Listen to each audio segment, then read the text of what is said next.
All right, everybody, welcome back to the Hoopz Junkiez Podcast. This is our second podcast. I'm your host, Marcus. We got my brother from the same mother, AB. What's up, AB? Better known as the truth. The truth. Why? So you call yourself the truth? You know they call Paul Pierce the truth already.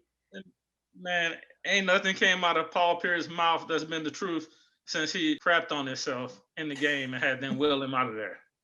You know. Yeah. So yeah, I somebody might take issue with that. Maybe like Paul Pierce. But we'll if we ever get big enough to where he see that, then that's when you have to worry. But until then, we're gonna let that stand, and we'll call you the truth. Until then, we're gonna let LeBron James pick out Paul Pierce's nickname. That's my opinion on it. Yeah, like maybe Son. Your nickname is Son. All right, so we're gonna get started. We want to thank the people that has been watching our podcast so far. And I just want to give a shout out to a new subscriber that commented in the comment section. His name is, or at least his handle is Listen to Lycon. I think that's how you say it. Listen to Lycon. And he has some stuff to say because he heard the podcast. He's a Rockets fan. He agreed with a lot of what we were saying. So I'll just read some of his comments on it. Okay. All right. So he starts out, he says, diehard Rockets fan from Australia. Keep doing this podcast. He really enjoyed the content. He really agreed with the D'Antoni points that we were making. He was fantastic in 2018, but even then, every playoff series I've seen with him, he refuses to make adjustments in important situations. For example, Game 7, when we missed 27 3-point straight. That infamous Game 7, which I still think we could have won it, but Rockets fans have a different point of view than everybody else. So he says, why not play Harden from the mid-range? Draw up some plays to attack the rim. It's just mind-boggling. Even the Warriors' Game 6 Steph was allowed to play one-on-one way too much. We didn't force others to beat us with no KD. He's referring to when KD went down, and they still beat us in that playoff. So he says, then this Lakers series, Harden was taken out of games from being doubled, and we couldn't draw up plays to defeat a 4-on-3 situation. Anyways, he's free. He's offering to join the podcast on sometime if we would have him on, or when he has time or whatever. So I responded to him, and then he responded back. He says, he says, at Hoopz Junkiez Podcast, I'm fully with the idea of adding a bit of unpredictability with the mid-range, or at least taking what's available to keep defenses accountable. Look at every year we did well. 2015, we had a mid-range game with Harden and others stepping in from time to time. 2018 and 19, the same thing with CP3. 2016 and 17, no mid-range got exposed in the playoffs. In 2020, Russ wasn't healthy. He couldn't hit mid-ranges or attack consistently. The offense becomes predictable, another disappointing playoff. Every time we had a mid-range game, we were dangerous. Every time we have no mid-range game, we fall apart to smart teams, a.k.a. the Spurs in 2017, and again, the Lakers in 2020. What was his name again? His name is Listen to Lycon. I think that's how you say it. First of all, listen to Lycon. Thanks for tuning in, and we appreciate the feedback. And I want to say first of all that I agree with pretty much everything he's saying. Right, because everything he's saying was pretty much everything we were saying. Yeah, I mean, I done made all the same arguments and stuff myself. The only thing that I will say is, because I think this was kind of in regards to Mike D'Antoni, and the only thing that I'll say, and I'm not trying to defend Mike D'Antoni, I told y'all my views on it. Indefensible. But yeah, I mean, the only thing is how much of that is actually Mike D'Antoni, with the no mid range and stuff like that. Because when Mike D'Antoni was in Phoenix and he had the 7 seconds or less Phoenix Suns, it wasn't all just no mid range and only 3-point shots. Amari Stoudemire made his living in the mid range. Steve Nash would pull up off the dribble, have a big backpedaling, and he'll stick the mid range in a heartbeat. So, I think Mike D'Antoni was on board, but I think that's largely an issue that is a Daryl Morey thing with the all threes, dunks, layups, free throws, and minimizing the mid range. But yeah, I definitely agree. If for no other reason, then it brings some unpredictability into the offense. I don't know. What do you think? Well, I had a point of view, but then you kind of you brought another element into it when you started talking about Daryl Morey. It's a Daryl Morey thing, and the reason why I say this is because you started out and you said how much of it is a Mike D'Antoni thing, and I was going to disagree with you and say a lot of it is a Mike D'Antoni thing because he's the coach of the team. And if we as viewers or fans can see the issues sitting at home watching the game, then how come he can't see the issue and make the adjustments during the game? It's like, okay, you have players on your team that obviously they have opportunities to shoot the mid-range. The other team is giving you mid-range opportunities. When your 3-pointers are not falling, you have to take what's there, if not just to keep, okay, maybe we want to shoot more 3-pointers. And that's all well and good. But when your 3-pointers are not falling like how it was in that game 7 against Golden State, take some 2-point shots. If they're giving that to you, we need to keep it moving and we need to keep that rhythm going. And so, but then you said Daryl Morey, and I say this about Daryl Morey. If you hire me to be the coach, let me be the coach. We would like to take a bunch of 3-point, we would like to take 1 million 3-point shots. But if our players are not hitting the 3-pointer right now, let's get some 2-pointers. Let's kind of keep he don't mind 2-pointers because it was either let them shoot the 3-pointer or get a slam dunk at the basket, which is 2 points. Get it however you can get it. And Chris Paul's got free reign to shoot the mid range. So the only thing that I say again, I agree. Like we need to incorporate more of the mid range in, even though largely across the whole NBA, the mid range is kind of being phased out. Everyone wants to shoot the 3 ball now. Right. Steph Curry popularized it. I hate giving him credit, but he popularized it. We hate giving Golden State any credit. We're Houston Rockets. Going out there shooting 10, 11, 12 threes a game, they popularized it. Yeah. But I think the only thing I'll say is that the system, worked.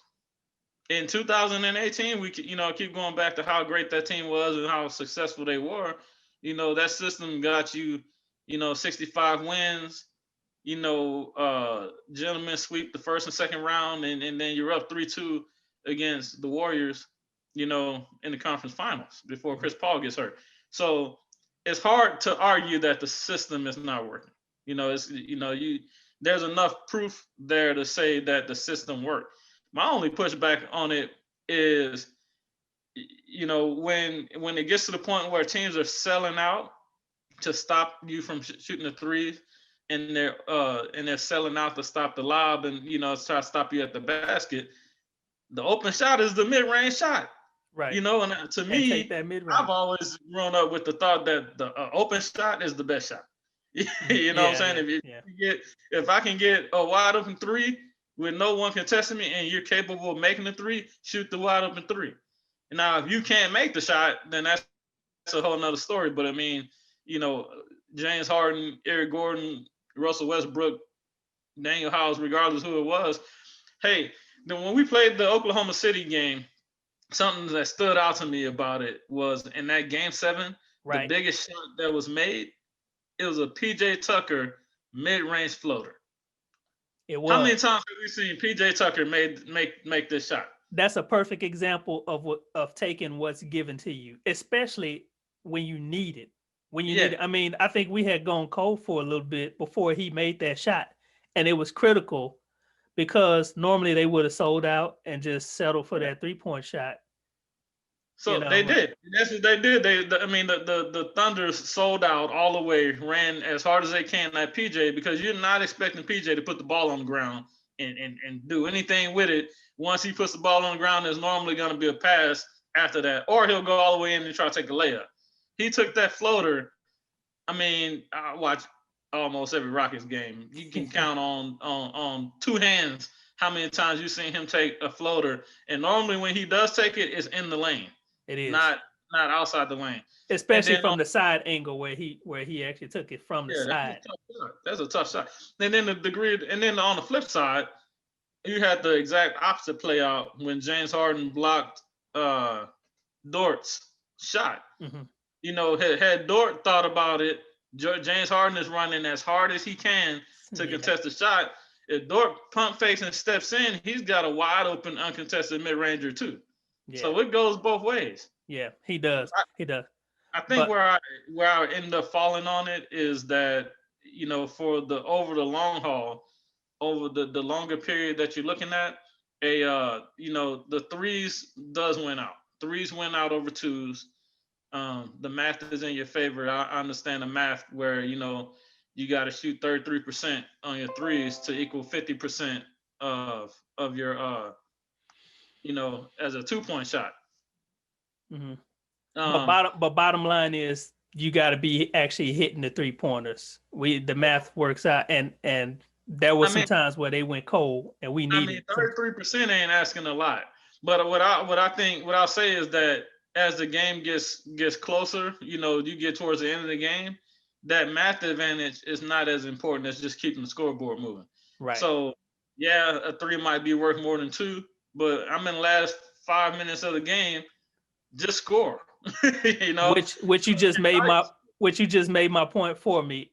It's Mike D'Antoni that needs to be the coach, and he needs to say, you know what, let's keep this moving. Y'all not hitting 3-pointers, so let's keep this moving. It's close. It's close, and these are the little points that we talked about as far as attention to detail. The game we were winning. Now it's the last quarter, and the other team caught up, and we still shooting 3-pointers, and we're not hitting them. Let's keep scoring to keep up with the time clock left in the game, so that way we can keep on moving, and they're not the only ones that's scoring. But let's move on because I want it's a lot we want to get in here. Another thing I want to tell you is that lately I've been getting, since we started this podcast, I've been getting a lot of text messages from your mama, my mama. And she's like essentially feeding me like stories to talk about during the podcast. And so some of them is just, you know, like YouTubers making videos, and it's really clickbait, because like one of them said James Harden getting traded to Philly, as if it was factual. But you know, mom see that, and she see it, and she's like, James Harden getting traded. And so she immediately shares that with me. I don't know if she shared it with you. Did you see that? Scare you, don't you? It's like, man, don't let no scammers go over there. Yeah. So so I click on it, and it's clickbait, and I'm like, what? James Harden getting? And I missed the story, and it was just somebody they got her with the clickbait, and then in turn she got me. But she sent me this one today. So I think Mama want to be on the podcast. So maybe ladies and gentlemen, maybe for the first time ever, Hoopz Junkiez is gonna have their mama on the podcast. And so, you know, y'all, she may be on there. I'm gonna talk to her and see. I think it'll be a fun thing to do, and see how much mama know about basketball, talking basketball. Yeah, but I hate to have to roast my mama on this podcast, but she better know her stuff when she come on. She gonna get blasted. I can see you blasting on the podcast. And so she sent me this. It's from SB Nation, and I'm looking down because I'm reading it on my phone, because she sent it to me in a text. And so it's I can tell you the story was written by Darren Uven, and you can find him at Darren Uven, And the title of it is Rockets Start Coaching Search with Steven Silas and Wes Unseld Jr. And so, why is that relevant? Well, because my mama texted it to me. That's the reason why it's relevant. And I wanted to just share that with you so that mama can see that I'm not ignoring her text and that I'm actually talking about the stories that she's sharing with me. But I'll give you a little bit. Adrian Wojnarowski is the one who tweeted it out. And when Adrian Wojnarowski tweets something out, everybody pays attention. Is Woj out of Twitter prison? Did he get his rights back? He was suspended for a little while. I don't know. Really? What was he suspended for? I'm not on Twitter, so I don't really follow anybody's Twitter. Come on, man, let free Woj. Yeah, free Woj. So nothing happens in the NBA unless Woj tweeted first. Right, exactly. It ain't really happened. Every once in a while, Shams, Woj will let Shams get the beat on something. I think it's just to have somebody else out there, to keep competition going. But well, here's the thing: I don't understand why Woj got put in Twitter prison and Donald Trump haven't. Story, but I know he was in Twitter prison or suspended, something like that. It was. All right. Well, so I'm not going to read the whole thing, but it says Silas was rumored to be Houston GM Daryl Morey's second choice before Mike D'Antoni was hired in the summer of 2016. So it looks like he's getting another crack at it. He's the son of former NBA coach Paul Silas and has spent time as an assistant with Charlotte, New Orleans Hornets, Cleveland Cavaliers, Washington Wizards, Golden State Warriors, and now the Dallas Mavericks.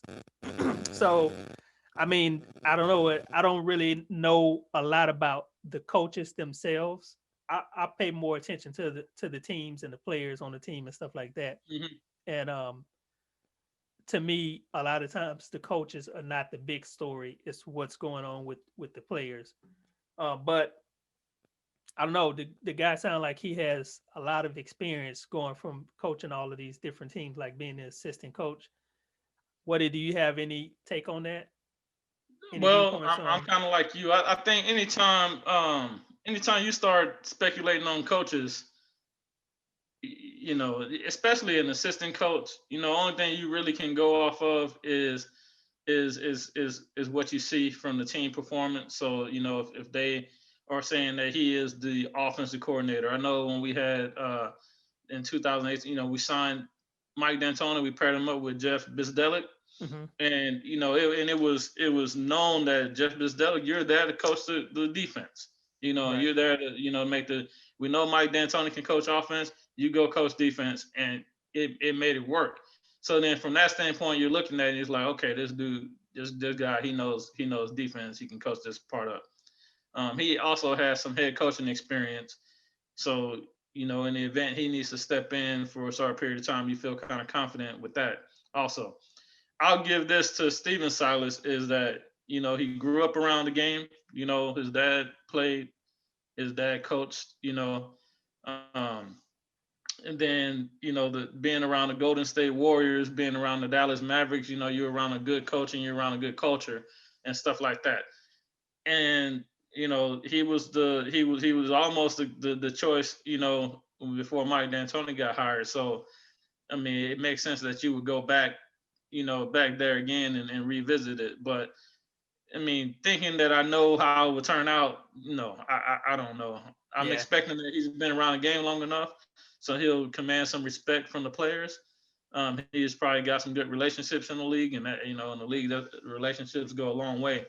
But the only thing that I feel like I can say I don't want to do, I hear people saying we should hire, Sam Cassel or a former Rocket to come in and coach. And what I don't want to say that I wouldn't want to hire Sam Cassel, mm-hmm. Because he's also put in his time as an assistant, paid his dues, and things like that. But I don't want to hire someone just because they have ties to the organization. Hire the best person for the job. Right. The Rockets are also, we're not a team that is kind of up and coming. You're trying to, establish lay the foundation and all that type of stuff. The Rockets are in their window now, if that window hasn't already passed.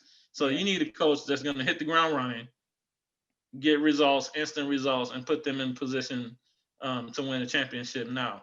Yeah. I'm not sure who that is. After this Doc Rivers hire in Philly, I've even heard, I think I saw someone on Twitter the other day suggest maybe the Rockets and Mike D'Antoni should kiss and make up. Yeah. What you think about that? You know what? I was actually thinking about that today when I read this story, and then I also read the story that Doc Rivers was hired on to Philly. I thought for sure Mike D'Antoni was going to Philly, but Rivers hit the market. Yeah. I mean, and when you think about it, I read the stories that the Rockets actually wanted to keep Mike D'Antoni. Yeah. I think what they were trying to do is light a fire up under his butt by not extending him earlier. And it's one of those things where Mike D'Antoni was trying to get out ahead of it and be like, I'm not going to let y'all fire me. I'm going to just jump ship, I think Tillman Fertitta is trying to run the Rockets organization the way he runs his businesses. Uh-huh. That he's going to push and push and push and demand and demand and demand results. And, the NBA is not the restaurant business or the casino business. Right. Now, I'm not sure if they actually wanted to keep him or if it sounds nice to say that I wanted to keep you. But once Daryl Morey committed to small ball and traded everybody over 6'9", maybe at the once they finish once you're left with the roster like this, you might be looking at it like, okay, this is our roster. Who's the best person to coach it? He might be coming out and saying Mike D'Antoni is the one to coach because he's the one who built that roster, and it's like, he obviously would tolerate not having the big man. But anyway, let's move on again. I just wanted to touch on that because Mama sent that text to me with that story, and I wanted to make sure that story went into this podcast and that we gave it serious thoughts. But the next time she send me a text, go ahead. I want to say one thing. I know what I don't want. Mm-hmm. I don't want Jeff Van Gundy to come back and coach the Rockets. No more 90s coaches. No more coaches that haven't coached since the late 90s, early 2000s.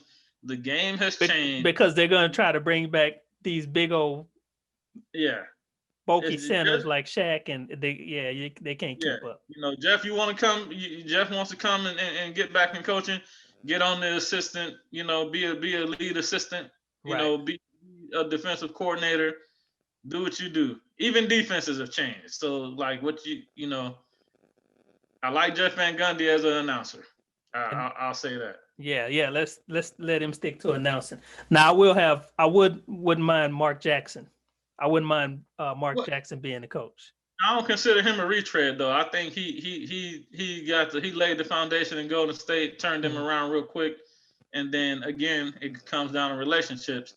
He made enemies with some people, and I think he's been still being held against him. He's being blackballed. All right, well let's move on again. I just want to, next time Mama send me a text, I want to ask her to come on the show and talk about the text that she sent me. So she don't just be reading titles and then sending it to me, and then I have to filter through it all. So during a recent interview with LeBron James, he stated that winning the title against his former team, the Miami Heat, wouldn't have any extra meaning. Brother, let's go ahead and talk about that. I'll let you go first because I have my points of view on it, but I'm gonna let you go first and talk about it and see what. It won't have any extra meaning from the standpoint of, the bigger picture for LeBron James is about winning titles. He want to be considered he want to be considered the greatest player of all time. He want to knock down. He chasing the ghost of Jordan. He want to climb that mountain. He's got to win more championships because I only have one thing to say to you. What? Look, so from that standpoint, it probably don't have any more meaning. But I don't believe for 1 second that LeBron James, the way he left Miami high and dry, how he ghosted Pat Riley when he left the last time, he ghosted Dwayne Wade, almost ruined their friendship. Chris Bosh ain't never been the same. Listen, it'll be, it'll be an even greater feeling for him to go in there, beat Miami, stick it to Pat Riley, be able to talk noise to Dwayne Wade, for the rest of your life. When we beat your team, it'd be even better for him if he swept them, which would be another thing, another feather in his cap, because Michael Jordan never swept anyone in the NBA Finals.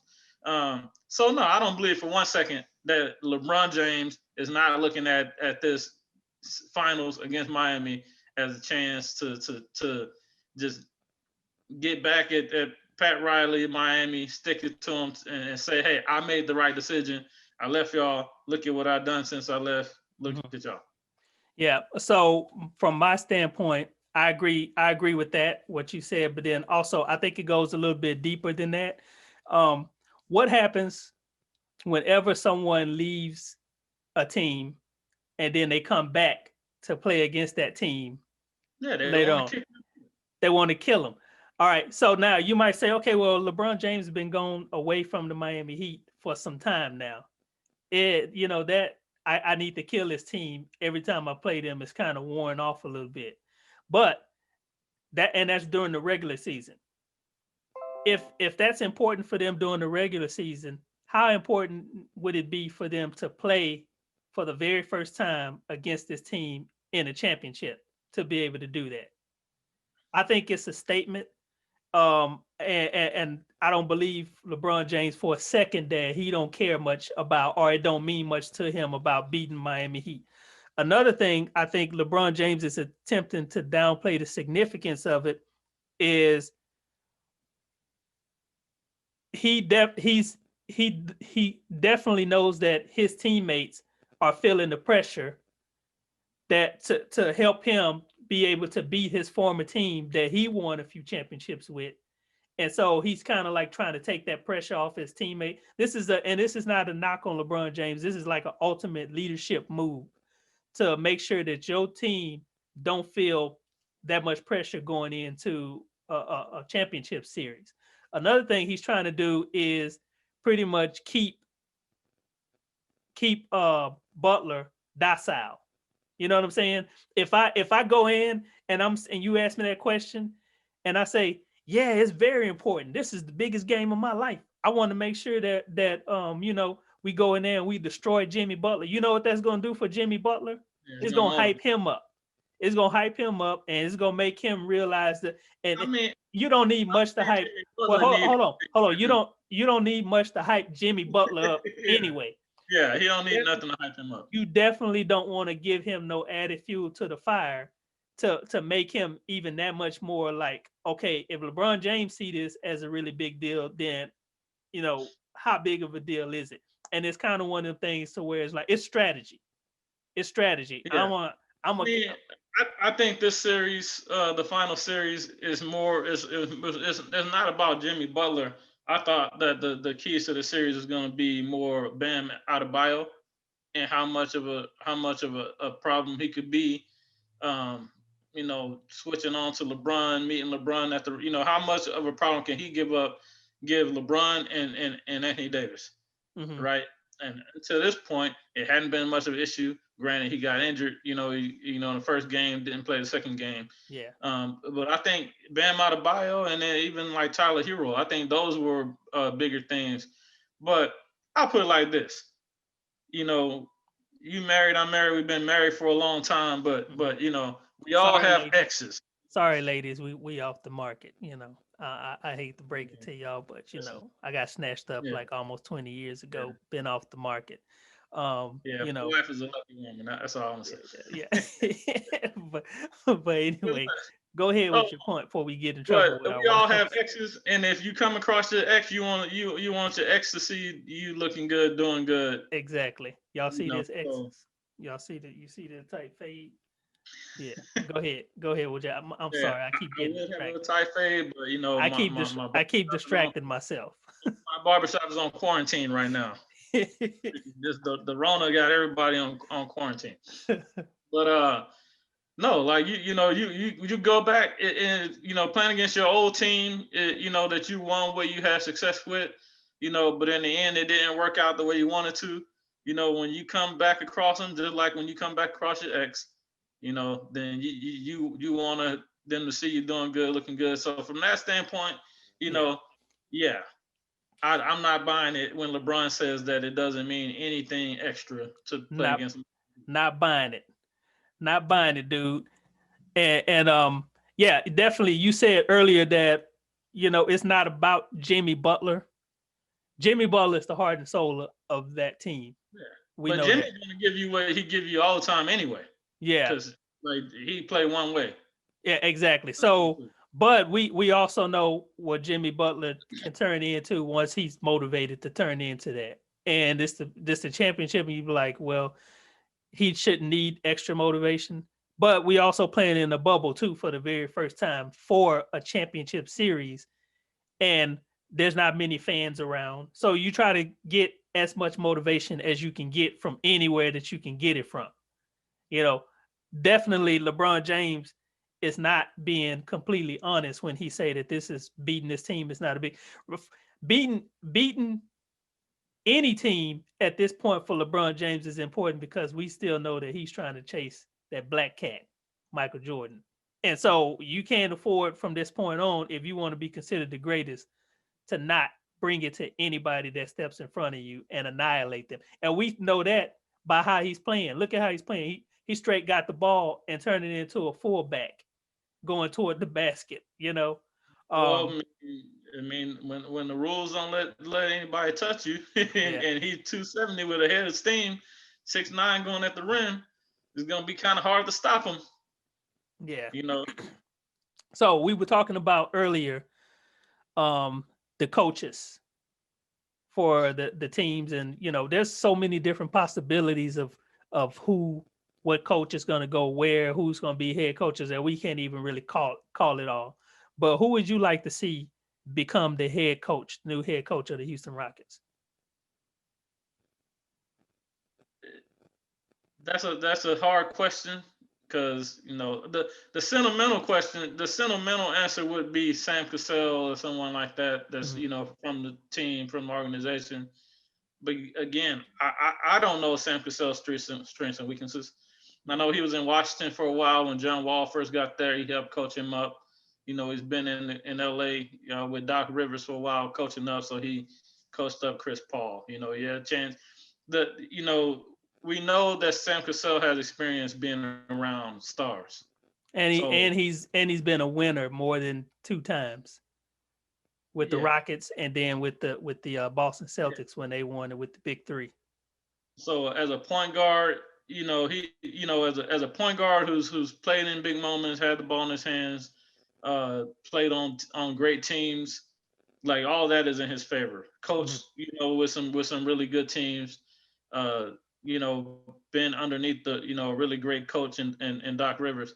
There's a lot of things that he checks the boxes with. The one thing I'll go back to with Sam Cassell is what I just said about Mike D'Antoni and Daryl Morey. Daryl Morey is his offensive system that says we want to avoid the mid-range shot, and we want the threes, and we want the layups and the dunks. Sam Cassell built this entire career on mid-range shots and posting up guards. So I have a hard time seeing him as someone who's going to say what made him stick in the NBA for 15 years or whatever, however long his career was, be a champion, be a high caliber point guard player in the league, and then to come in and coach and say that I'm going to coach the complete opposite of that. To me, that's kind of far-fetched. Now, you do want, but he is trying to get his first head coaching job. So, are you going to bend? Whoever coaches the Rockets, more than likely is going to have to be willing to bend on the, hey, we're going to, limit the mid-range shot and the post-ups. And I don't see that changing. As long as Daryl Morey is the general manager, I don't see that changing. Yeah. So do you think sticks out to me.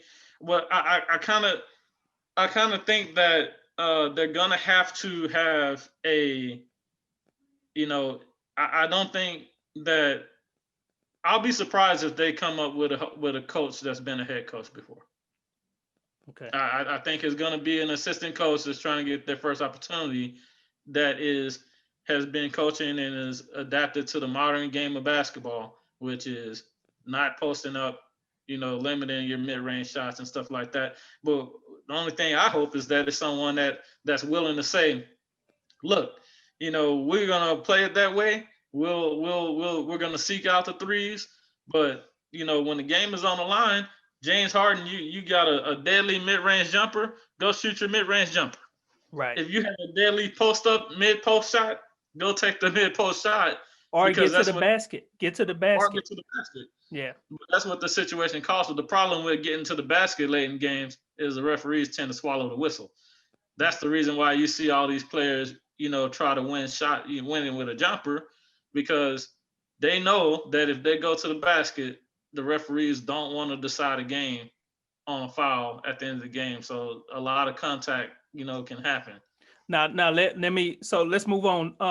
I want to also talk about Ty Lue, because he's also another option to become a head coach for one of these teams that's needed. And when we talk about teams that are needing new head coaches, we're talking the Houston Rockets, we're talking the Indiana Pacers, the New Orleans Pelicans, and the Los Angeles Clippers. Is there anybody else that I'm missing? It was 5 teams in there, right? Yeah, well, the Philly just hired Philly. Doc. Yeah, so. Philly, but they hired Doc Rivers.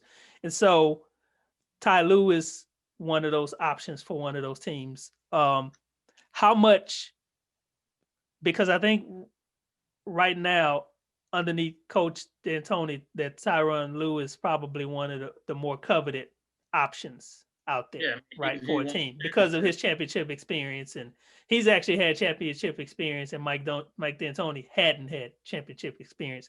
How much of the championship that run that they had with Cleveland, would you attribute to Ty Lue being a good coach, or LeBron James and his ability to lead and be a good player? How much of that would you? Why did I know that you was gonna go there?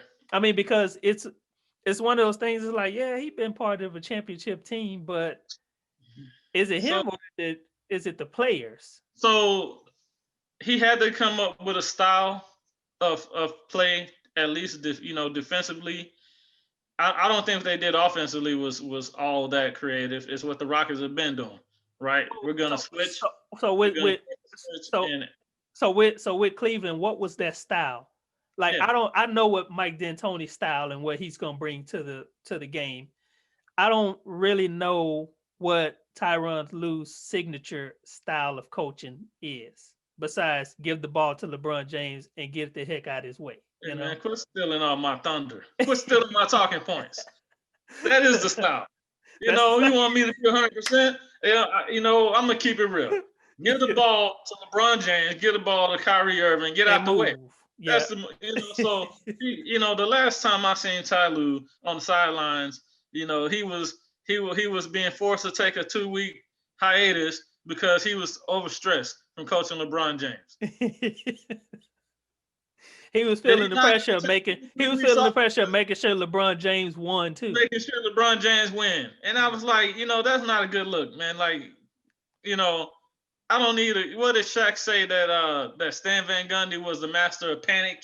And in the big moments you just see him panic and it makes the rest of the team panic. Yeah. Well, unfortunately, James Harden, for as great as he is, he ain't LeBron James. So I don't need no other coach that's on the sideline panicking. I need a coach that's on the sideline that's being cool, calm. Give me Sam Cassel. If it's between Ty Lue and Sam Cassel, give me Sam Cassel. One thing that was like one takeaway that I took from when they did their championship run. Whenever I saw, this is my biggest memory of Tyronn Lue. Getting stepped over by AI? No. This is I'm saying when he was the coach, when he was the head coach of the Cleveland when they won the championship, or not even when they won the championship, just doing those runs. When LeBron James was ticked off and went to the sidelines and was like, "How many timeouts do we have?" And nobody like knew, and he was like, "How many times?" And everybody started kind of getting out of his way because it was like, "Uh-oh, LeBron James is mad." And Ty Lue was also like one of those people that was like trying to get out of his way. That's my biggest memory of him being a head coach. It's like, if he's dealing with a superstar player like a LeBron James caliber, he's gonna let that superstar kind of have his way. Well, we already had a coach that did that. Yeah, and it didn't work out too well for us. So on to the next. What am I going to tell these guys? They just get, they want to run this. I just give them the ball, let them figure it out. No, yeah. Mike, no. I just want to take something and smack him every time he said. Yeah, when had Russell Westbrook running the ball up the court with a few minutes left in the game instead of giving it to James Harden. It's like, well, that's the play that they wanted to run. Well, what play do you want to run, Coach? I hope this does not come off the wrong way. I'm not trying to compare NBA players to dogs or animals. Just stay with me. Uh-oh. You got a dog, right? You got a dog. I got a dog.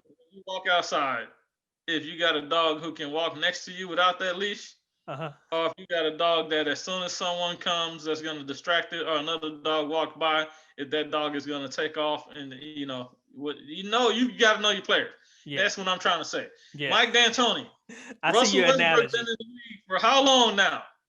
He needs you to put some plays into. You can't say that Russell Westbrook is gonna know what to do and be able to run his play. No. Don't get me off of Mike D'Antoni. It's not what the segment is supposed to be about. I'm gonna need to go see therapy. I'm gonna need to see a therapist after. What are we talking? We were talking about Tyronn Lue. We were talking about Tyronn Lue. Things on Tyronn Lue, then I'll get off the coaching stuff.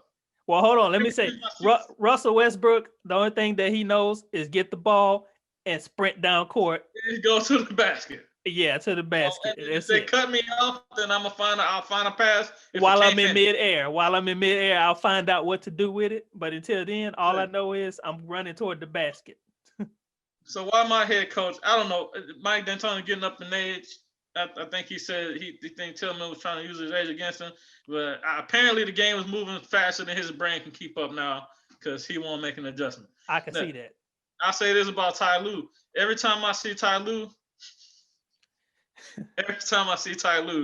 the first thing I think about is AI stepping over him. That's first. I cannot picture Ty Lue without without AI stepping over and looking down at him.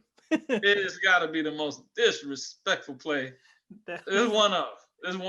One of these days, I'll give you my list of top disrespectful plays in NBA history. That's all one right. Yeah, I can't wait for that segment. But look, no, but okay. To be honest and keep it, give Ty Lue his credit. The biggest thing I can say from Ty Lue, the biggest thing that we ever saw. For him to give me some hope in his thing, other than the fact that they won the title, was it was a game when they were coaching Cleveland when LeBron came over trying to be the coach like LeBron liked to do every once in a while, and like I say, most people normally get out of his way. Ty Lue looked at LeBron and said, "Chill out, I got this." To LeBron. That's when he tried. I mean, no, he didn't try. He did it. And LeBron, you know what I'm saying? He moved LeBron backed away, you know what I'm saying, and let him do it. So I joke on Ty Lue. I won't be mad if Ty Lue got the job as a coach. Mm-hmm. It's all fun. It's just an easy target to joke at him and to say LeBron was the reason why he won. Any of those players that are now coaches could be an easy target because if you're old enough, you remember when they played. Yeah. And a lot of them were role players. In his hair, they were role players. Yeah. Yeah. They were role players. 15-year-old doing on the court.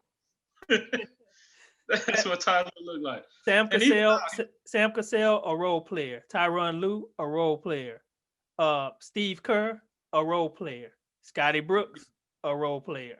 You know, Yeah. all of these guys none of them were like Sam superstars. Cassel was more of a starring player, though. I mean, when Yeah, he but won his titles in Houston, he was more of a role player. But that's what I'm saying. He wasn't he was the like one it was Hakeem Olajuwon's team. he was the one finishing the games over Kenny. I don't know where the Jet part came from, Yeah. but Kenny Smith, Yeah, the Jet. the Jet came. Kenny was fast, but I don't remember any of us calling him the Jet back then. Yeah. Right. He He would would inside the locker room deal. he wouldn't That he was would inside he the- wouldn't be one of the players that I would be like, oh, you gotta watch out for Kenny Smith. He'll run right around you. That's not him. But no, that means so I make fun of Ty Lue. I wouldn't be mad if he was the coach. It's anyway to go. Whoever we get is gonna be, have to let it play out and see how it goes. And in the end, what it boils down to is, can you command the respect of James Harden, Russell Westbrook, your star players that are here? And if he can command their respect, then normally the other players will fall in line. And so the fact that he has experience coaching LeBron James, Kyrie Irving, Kevin Love, Mm-hmm. and having that balance between, these are my stars, and then, and you have to kind of give something to your stars. You make a little bit of, you give them a little bit more rope. And then even in that Cleveland team, you had your stars, but Kevin Love ain't LeBron James. No. Kevin Love ain't Kyrie Irving. Kyrie Irving ain't LeBron James. So you still have to know how to manipulate, how to work within the confines of, like, these are stars. Yeah. These are multiple time all-stars, but how do we interact with them both? And there you go. There you go. Ty Lue, AB the Truth, decided to go ahead and give you the proper respect that he thought was due to you. He still got stepped up. I'm gonna have to see him do a whole lot more as a head coach without LeBron James on his team. I mean, I think LeBron James is gonna go to the finals, or at least a deep run toward the finals, whether he had Tyronn Lue as his head coach or not. But let's move on. So this is the final thing that we wanted to discuss on the podcast. We know that after every championship, well, the majority of the championship teams win in the finals, a lot of times their team layout becomes the new format for most of the NBA. After that, you start trying to mimic what that team did, the type of players their team had, to set your team up to see if you can run deep into the playoffs or toward the championship the following season. We're talking teams of the future.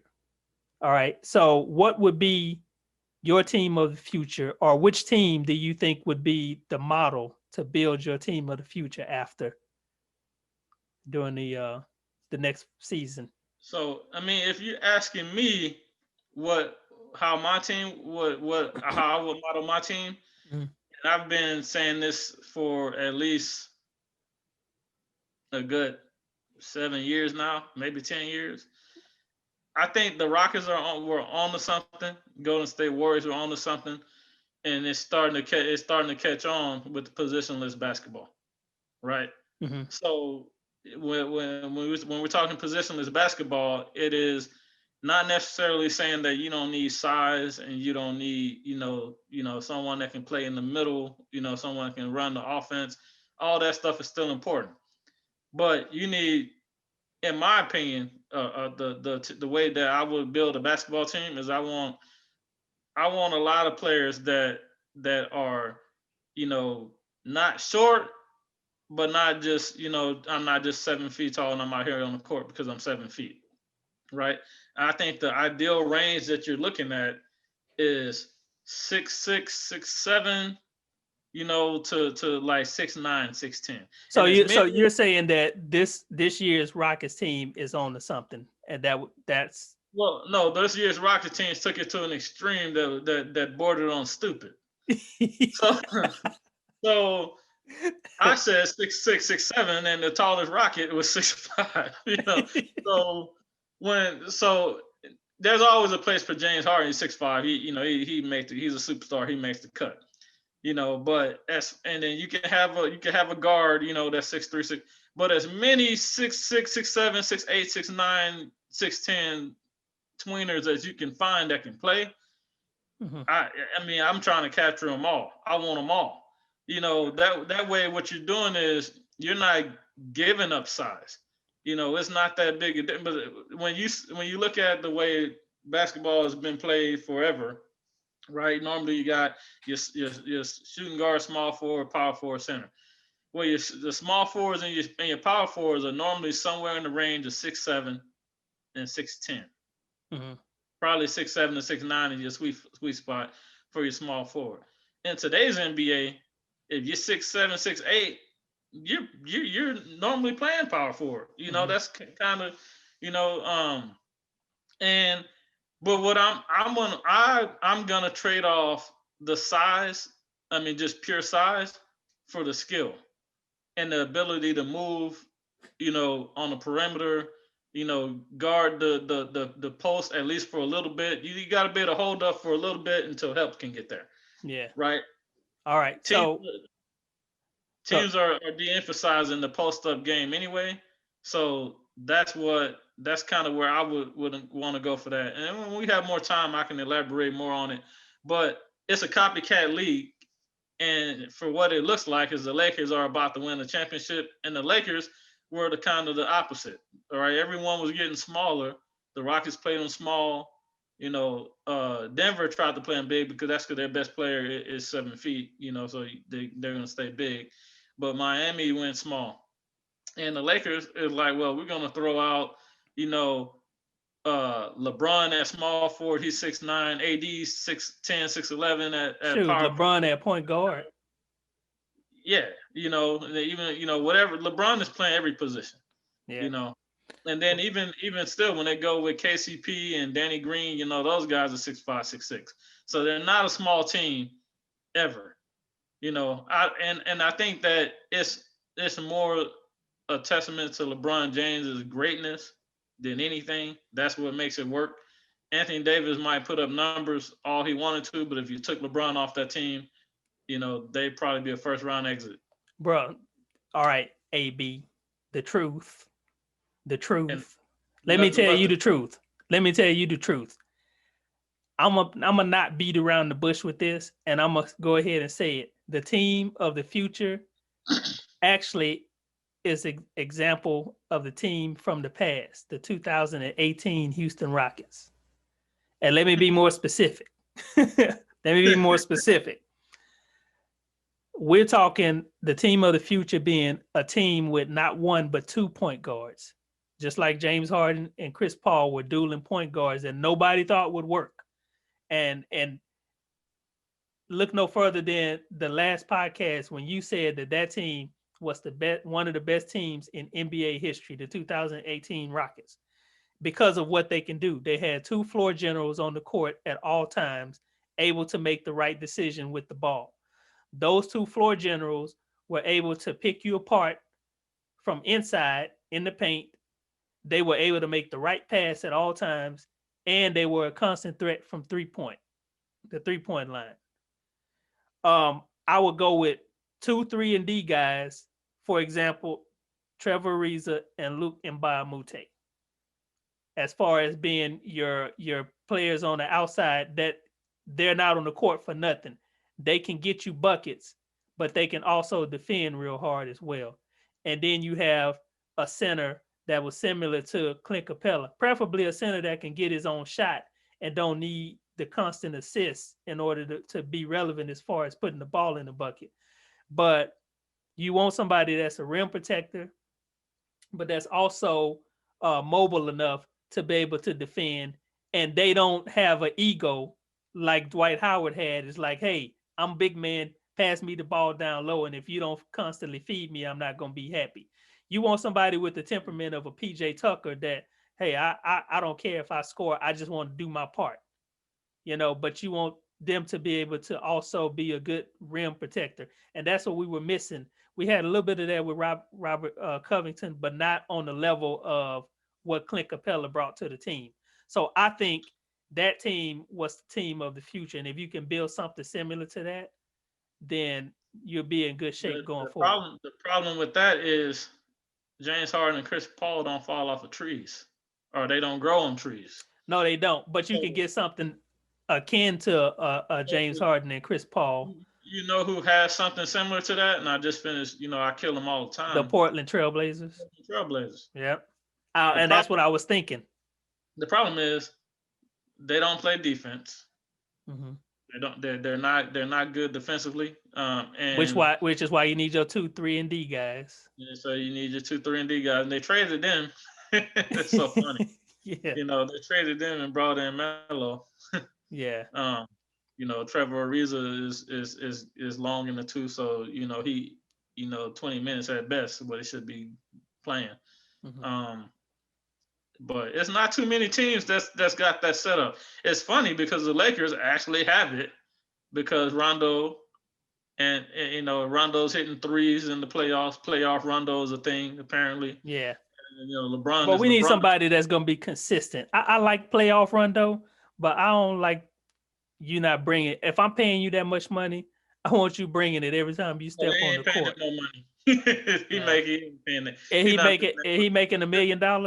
Well, the thing is, and this is I think this is one of the things that's overlooked the most with James Harden when he gets criticized, is that Rondo has had the benefit this year of coasting through the season. He can miss games, he can coast, and the team can survive and whatever. And he took, he had the approach, and at this point in his career, he's the approach like just get me to the playoffs. Mm-hmm. And right now, the Rockets have a lot of guys who are just getting me to the playoff guys. They've done everything that there is to do in the regular. There's nothing James Harden can accomplish in the regular season. And Russell Westbrook, PJ Tucker is 35 years old. He's at this point just kind of get me to the playoffs and give me a chance to compete for something. The long regular season is just it's a battle, it's a grind to try to get there. With Chris Paul, after 2018, how they came up short, the 2019 year, the entire year, it looked like the entire team took the approach of get me to the playoff. Fast the season and get back to Game 7. Because they seemed like they were so confident that number one that they were going to be able to repeat that same success, but without putting in the actual work to actually repeat the success. And then James Harden, they act like they had already made it. And James Harden is the only one, night in, night out. I want PJ too, because PJ's still grinding. I'm not gonna do him like that. But James Harden is the only one that's like, okay, yeah, we want to get there, but in order to get there, we got to be positioned. So we got to go through the regular season. And he's playing every single night at the level that it takes to get there. Yeah. But what happens is, how tired, how much of a toll is that taking on him? This year you had the long break for COVID and before you went to the bubble or whatever. But over time, my argument still stands that it just wears on you. Even this year, all year, Russell Westbrook, no back-to-backs, just picking games off. But James never get those days off. He never get that opportunity for him to refresh. So you need someone that can carry that burden. Like I said, Rondo had the ability this year of saying, all right, LeBron going to go out there and play. And LeBron, I'm not a fan. I'm not the biggest LeBron fan, but I will give props and respect where respect is due. The man has mastered the game. Yes. He's playing chess where everybody else playing checkers. He knows exactly when to conserve energy, how to conserve it, when it's time to go. When it calls for me to be a lockdown defender, and I can, let someone else carry the offense. When's the time for me to carry the offense? And I can kind of ease up on D. He knows the moment. And, and that kind of helped Rondo when you have someone like that, and then you got AD, who is the perfect number 2. He ain't the number 1, but he's a perfect number 2. And they can go and carry the load. And then Rondo, all he has to do is show up, be in game shape and just, he's been in the fire. He's been through the fire before, so the moment ain't too big. Mm-hmm. He's a vet's vet. He knows how to deal with the refs. He knows all the little cheat moves here and there. You played against him. Anyone who play basketball, you played against someone that knows all the moves, all the little stuff. Yeah. Unfortunately, all the moves that Unfortunately, all the moves that I know is on the 2K game. But hey, but let's leave it there. This was a good talk. I can't wait for the next podcast to do some more. I mean, there's so much we can go on and on about talking NBA hoops, but let me see your shirt that you got on. I know you repping this time. There you go. The Houston Rockets, baby. We're going to always roll with the Houston Rockets. Whether we keep D'Antoni, whether we keep James Harden, the Rockets forever. You want to see my shirt? I ain't look at the tag. I wonder if this was made in China. This is my shirt. This is a design that I made on my own. It's called Protest Clothes. Stay tuned. It's going to be in my online store or something like that. So you gotta send me one. How can I get one?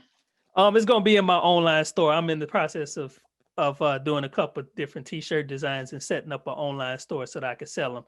I give you a link to it, and I want to make sure everything is set up though, and you have a bunch of different options. But Protest Clothes, it was actually inspired by the protests, the George Floyd protests and stuff that's been going on. And it's I know we have Black Lives Matter, but this is a way that I can speak what I wanted to speak and represent what I wanted to represent at all times and keep it in the forefront of people's minds whenever I go out on the street. Had a fist in the middle, Protest Clothes. So, but yeah. I can. Go ahead. I said I can dig it. Yeah. So, all right. Hey guys, thanks for watching. We want you to like, subscribe. You leave a comment in the comment section, and like I said, if you're making a good point, if it's a relevant point, we will read it here on the podcast, and we'll talk about your point of view, and maybe at some point we'll have you on the podcast. So, peace. Thank you for watching the Hoopz Junkiez Podcast. If you enjoyed the video, make sure that you like, subscribe, and comment down below. Also, if you want to check out a few more clips, make sure that you hit the bell notification so that you're alerted whenever we post a new video.